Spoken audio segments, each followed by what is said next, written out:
Agala. De quoi il s'agit? C'est un ustensile qui a été utilisé toute l'année durant avec du chametz, avec un liquide chaud.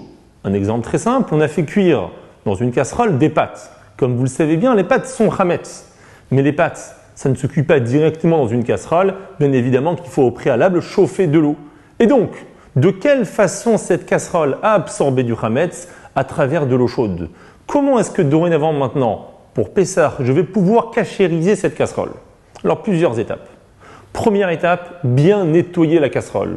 Je sais que vous faites attention toute l'année à bien nettoyer les casseroles, mais d'autant plus avant la cachérisation, on veut qu'elles soient totalement propres. Deuxièmement, les dernières 24 heures avant la cachérisation, on n'utilisera pas l'ustensile.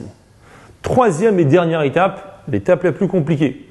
Il vous faut une grande casserole dans laquelle vous allez faire bouillir de l'eau.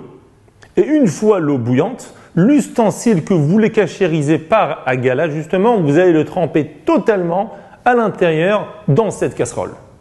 Une fois trempé, vous le sortez et vous le trempez maintenant dans l'eau froide. Ce sont les différentes étapes pour faire la agala.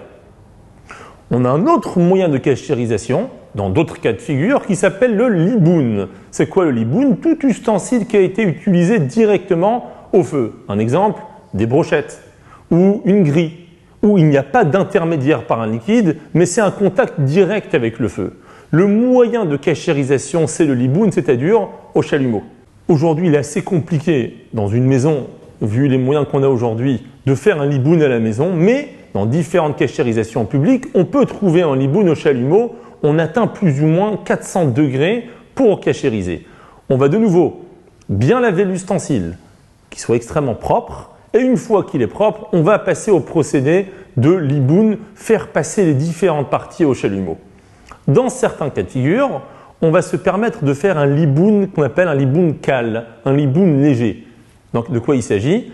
Lorsque théoriquement on est censé faire une agala, il suffit de tremper dans l'eau bouillante. Mais pour différentes raisons, on n'a pas pu bien nettoyer certaines parties parce qu'il y a des petits trous et il y a des parties qui sont assez difficiles d'atteindre. Dans ce cas de figure, on va se suffire d'un liboun kal, c'est-à-dire on va faire passer au feu, mais on n'a pas besoin d'une température tellement élevée. Il suffit d'une telle température que si on mettait de l'autre côté de l'ustensile un papier, il brûlerait. C'est ce qu'on appelle le liboun kal.